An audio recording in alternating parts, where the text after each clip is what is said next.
നമ്മൾ ഇന്നത്തെ വീഡിയോയിൽ ഒരു കഥ പറയുകയാണ്. ഒരു കുടുംബത്തിൽ ഒരു ഭാര്യയും ഭർത്താവാണെങ്കിൽ രോഗം ബാധിച്ച് കിടപ്പിലാണ്. ഈ സമയം ഭാര്യ കിണറിൽ നിന്ന് വെള്ളമെടുക്കാനായിട്ട് പോയി. ഭാര്യ കിണറ്റിൽ നിന്നും വെള്ളം കോരുകയാണ്. കിണറ്റിൽ നിന്ന് വെള്ളം ഇങ്ങനെ കോരിയെടുക്കുകയാണ്. ഈ സമയത്താണ് വീടിനകത്തു നിന്നും ഭർത്താവിൻ്റെ രോദനം ഭാര്യ കേൾക്കുവാനിടയായത്. ഭാര്യ ഒന്നും ചിന്തിച്ചില്ല. അവർ പെട്ടെന്ന് തന്നെ തൻ്റെ ഭർത്താവിൻ്റെ അടുത്തേക്ക് ഓടിച്ചെന്നു. അദ്ദേഹത്തിന് മരുന്നോ ആഹാരമോ എന്തോ എടുത്തു കൊടുത്തു അദ്ദേഹത്തെ സമാശ്വസിപ്പിച്ചു. ഈ സമയത്താണ് അവർ ഓർക്കുന്നത്, അയ്യോ, ഞാൻ വെള്ളം കോരിക്കൊണ്ടിരിക്കുമായിരുന്നല്ലോ, അന്നേരം ആ തൊട്ടിയും കയറും ഇനി കിണറ്റിൽ പോയി കാണുമോ എന്നുള്ള ഭയം അവരെ വല്ലാതെ അലട്ടി. അവർ നേരെ കിണറിൻ്റെ അടുത്തേക്ക് ഓടിപ്പോവുകയാണ്. കിണറിൻ്റെ സമീപത്തെത്തിയപ്പോൾ അവർ കണ്ട കാഴ്ച അവരെ അത്ഭുത പരതന്ത്രയാക്കുന്നതായിരുന്നു കേട്ടോ. അവരെ അത്ഭുതത്തിൻ്റെ ലോകത്തേക്ക് എത്തിക്കുന്നതായിരുന്നു ആ കാഴ്ച. അതായത് തൊട്ടിയും കയറും അന്തരീക്ഷത്തിൽ നിൽക്കുന്നു. ആ തൊട്ടിയും കയറും കിണറ്റിലേക്ക് പോയിട്ടില്ല. അവര് സ്തബ്ധയായിപ്പോയി.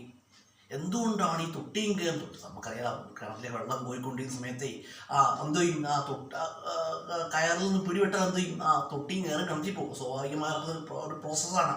ഇവിടെ അവരുടെ തൊട്ടിയും കയറും കിണറ്റിൽ പോയില്ല. അത് അന്തരീക്ഷത്തിൽ ഇങ്ങനെ നിൽക്കുകയാണ്. പെട്ടെന്ന്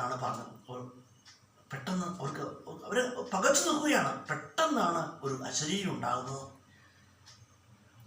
നീ നല്ല സൽപ്രവൃത്തിയിൽ സന്തുഷ്ടനായതുകൊണ്ടാണ് കേട്ടോ. നിന്റെ സൽപ്രവൃത്തിയിൽ ഞാൻ സന്തുഷ്ടനാണ്, അതുകൊണ്ട് ഞാൻ ഈ തൊട്ടിയും കയറിലും പിടിച്ചിരിക്കുന്നു എന്ന് ഒരു അദൃശ്യമായ ഒരശരീരി ഉണ്ടാവുകയാണ്. കാരണം അവർ സൽപ്രവൃത്തി ചെയ്യുകയാണ്. തൻ്റെ ഭർത്താവിനെ ശുശ്രൂഷിക്കുക എന്ന സൽപ്രവൃത്തി അവർ ചെയ്തു കേട്ടോ. നമ്മുടെ ജീവിതത്തിൽ മനസ്സിലാക്കേണ്ട ഒരു കാര്യം എന്ന് പറഞ്ഞാൽ, ജീവിതത്തിൽ എപ്പോഴും നമ്മൾ മനസ്സിലാക്കണം, ജീവിതത്തിൽ നമ്മളെ രക്ഷിക്കുവാൻ, നമുക്ക് തുണയാകുവാൻ ആർക്കേ കഴിയൂ എന്ന് ചോദിച്ചാൽ ആർക്കേ കഴിയൂ? നമ്മൾ ചെയ്യുന്ന സൽപ്രവർത്തികൾക്ക് മാത്രമേ നമ്മെ ആപത്തിൽ നിന്ന് രക്ഷിക്കുവാനായിട്ട് കഴിയുകയുള്ളൂ. എപ്പോഴും നമ്മൾ മനസ്സിലാക്കണം. നമ്മൾ ചെയ്യുന്ന ചെറിയ നന്മകൾക്ക് പോലും വലിയ അത്ഭുതങ്ങൾ ജീവിതത്തിൽ സൃഷ്ടിക്കുവാൻ കഴിയുമെന്നുള്ളതാണ് കേട്ടോ ഏറ്റവും വലിയ സത്യം.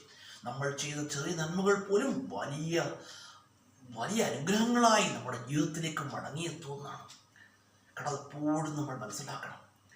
നമ്മൾ ചെയ്യുന്ന ചെറിയ നന്മകൾ പോലും മാലാഖയെ പോലെ നമ്മെ പിന്തുടരുമെന്നാണ്. അതുപോലെ തന്നെയാണ് തിന്മകൾ ചെയ്താലും അങ്ങനെ തന്നെയാണ്. തിന്മകൾ ചെയ്താൽ പിശാചിനെ പോലെ പിന്തുടരുമെന്നാണ് കേട്ടോ. അതുകൊണ്ട് തിന്മകളൊന്നും ചെയ്യാൻ പാടില്ല. നന്മകൾ ചെയ്യുക, നന്മകൾ പ്രവർത്തിക്കുക. നിങ്ങളോട് ഒരാളൊരു സഹായം ആവശ്യപ്പെട്ടു എന്നിരിക്കട്ടെ. അപ്പം ആ സഹായം ചെയ്യാൻ നിങ്ങളെ കൊണ്ട് കഴിയും എങ്കിൽ എന്തോ ചെയ്യുക, ആ സഹായം ചെയ്തു കൊടുക്കുക. അതാണ് ഏറ്റവും വലിയ കാര്യം. പക്ഷെ ഒരു കാര്യം ഞാൻ നിങ്ങളെ വീണ്ടും ഓർമ്മപ്പെടുത്തുകയാണ്, അങ്ങനെ ഒരു സഹായം ചെയ്യുമ്പോൾ നിങ്ങൾക്കൊരു വലിയ നഷ്ടം ഉണ്ടാകുന്നുണ്ടെങ്കിൽ അത്തരത്തിലൊരു സഹായം ചെയ്യാൻ ഞാൻ നിങ്ങളോട് പറയില്ല കേട്ടോ. നമുക്ക് ചെയ്യാൻ പറ്റുന്ന സഹായമാണ്, നമുക്ക് നഷ്ടങ്ങളൊന്നും ഉണ്ടാകുന്നില്ല എങ്കിൽ എന്ത് ചെയ്യുക, ചെയ്തു കൊടുക്കുന്നതിൽ യാതൊരു തെറ്റുമില്ല. അങ്ങനെയുള്ള സഹായങ്ങൾ ചെയ്തു കൊടുക്കുന്നതിൽ യാതൊരു തെറ്റുമില്ല കേട്ടോ. നമ്മുടെ ജീവിതത്തിൽ നന്മ പ്രവർത്തിക്കുക എന്നുള്ളതാണ് ഏറ്റവും വലിയ കാര്യം കേട്ടോ. നന്മ പ്രവർത്തിക്കുക. അപ്പോൾ നിങ്ങൾ ചോദിക്കും, ഞാൻ നന്മ പ്രവർത്തിക്കുന്ന ഒരാളാണോ? ഞാൻ സത്യം നിങ്ങളോട് പറയുകയാണ്, ഒരുപാട് വലിയ നന്മകളൊന്നും ഞാൻ പ്രവർത്തിച്ചിട്ടില്ല കേട്ടോ.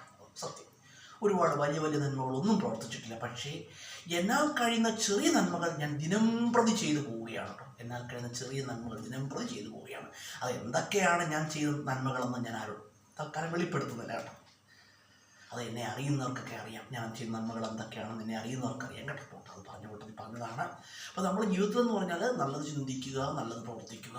അതാണ് ജീവിതത്തിലെ ഏറ്റവും വലിയൊരു കാര്യം കേട്ടോ. ജീവിതത്തിൽ നമുക്കൊരു സൽഗതി ഉണ്ടാകണമെങ്കിൽ എങ്ങനെ കഴിയൂ? ആ നല്ല ചിന്തകൾക്കും നല്ല പ്രവൃത്തികൾക്കും മാത്രമേ ജീവിതത്തിൽ ഒരു പുരോഗതി ഉണ്ടാക്കാനായിട്ട് കഴിയുകയുള്ളൂ. അതുപോലെ തന്നെ നമ്മൾ മനസ്സിലാക്കേണ്ട ഒരു കാര്യം, ജീവിതത്തിൽ നിന്നും ജീവിതത്തിൽ അസൂയയ്ക്കോ അല്ലെങ്കിൽ അഹന്തയ്ക്കോ ഒന്നും യാതൊരു സ്ഥാനങ്ങളും നൽകാൻ പാടില്ല. അസൂയയും അഹന്തയും ഒക്കെ നമ്മുടെ ജീവിതത്തെ തകർത്ത് കളയുന്നവയാണ് കേട്ടോ. ഒന്ന് മനസ്സിലാക്കുക, നല്ലത് ചിന്തിക്കുക, നല്ലത് പ്രവർത്തിക്കുക.